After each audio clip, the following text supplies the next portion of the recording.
Всем привет! Рада вас видеть на своем канале. Сегодня я буду готовить вкусные восточные пончики, которые называются лакма. Рецепт абсолютно несложный, недорогой. Единственный дорогой ингредиент здесь – это растительное масло, которое подорожало очень сильно в последнее время. А перед просмотром видео не забудьте подписаться, поставить лайк и нажать на колокольчик, чтобы получать уведомления о моих новых видео. Итак, для приготовления лакмы нам понадобится пол-литра воды, 500 грамм муки, столовая ложка сахара, пол столовой ложки соли и дрожжи 12 грамм. Далее я добавляю в муку дрожжи, сахар, соль и все перемешиваю. Дальше я добавляю теплую воду. Именно теплую, не горячую. Всю сразу не вливайте в воду, потому что может оказаться, что тесто будет слишком жидким и придется добавлять муку. Тесто нужно вымесить до растворения всех комочков, чтобы оно стало однородным, таким классическим дрожжевым тестом, жидким.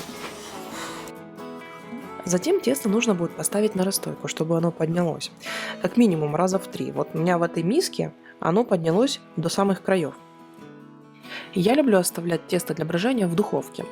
Сверху на решетку я ставлю посудину с тестом, а внизу ставлю посудину с горячей водой. И так получается идеальные условия, влажность, идеальная температура, и тесто очень качественно и быстро поднимается. А пока мое тесто отдыхает, я вливаю в сотейник воду, ставлю его на плиту, добавляю сахар и включаю огонь чуть больше среднего. Все это варится до полного растворения сахара.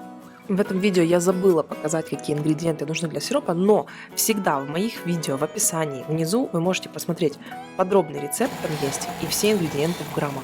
Это очень удобно, так как вам не нужно будет каждый раз перематывать видео для того, чтобы найти нужный фрагмент в процессе приготовления. Когда сахар растворится, он еще у меня покипит минутки 2, и я добавляю дольку лимона.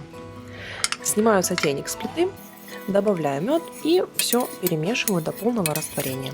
И пока я возилась с приготовлением сиропа и дальнейшей подготовкой всего инвентаря, у меня поднялось тесто. Поднялось оно хорошо, не до самых краев, правда, но я смотрю по его виду, оно выглядит отлично.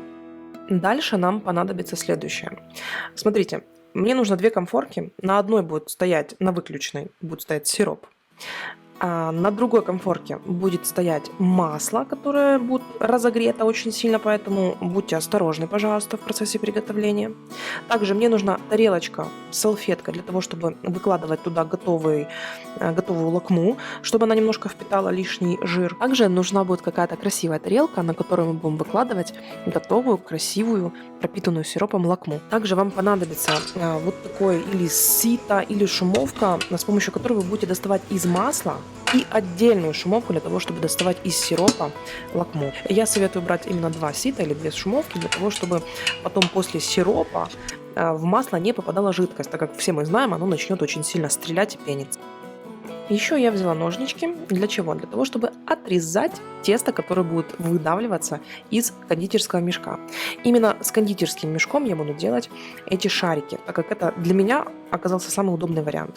Смотрите, вот таким образом. То есть вы выдавливаете, отрезаете. Получаются очень ровные шарики, круглые, и очень легко отделить порцию.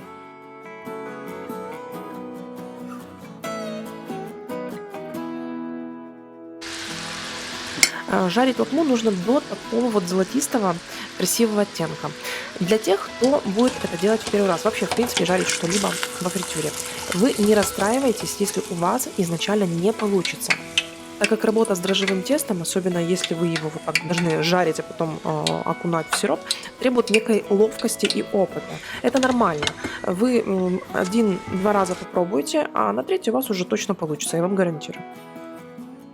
Процесс жарки лакмы в масле занимает у меня примерно 3-4 минуты.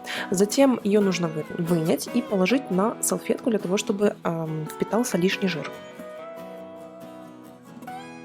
А затем еще горячие пончики сразу же окунаем в сироп. Секунд на 20-30, не больше. Вот здесь нужно уже поэкспериментировать, так как выдержка пончиков в сиропе зависит от вашего вкуса. Если вы любите, чтобы аж сироп так вытекал из них, держите подольше. Если любите сухое, держите секунд 15, не больше.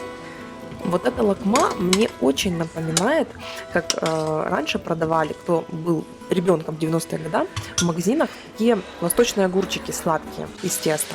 Вот эта лакма очень похожа на них. Так что, кто их любил в детстве, это рецепт прям для вас, как вкус из детства. Когда вы уже наловчитесь жарить пончики, вы уже сможете и в сироп кидать одновременно, в то же время у вас будут они жариться. Следующая партия. Видите, как у меня сейчас на видео, я уже наловчилась. Кругленькие, красивенькие такие получаются они. Очень мне понравилось. Они немножечко хрустящие снаружи и сочные внутри.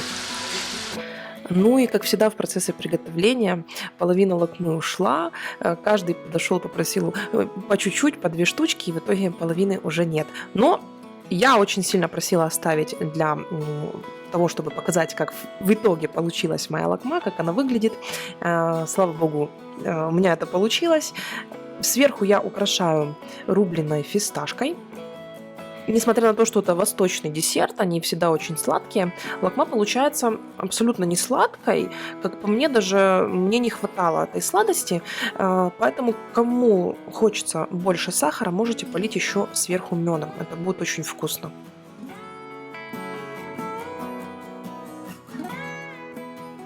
А вот здесь лакма в разрезе, посмотрите, какая аппетитная получилась.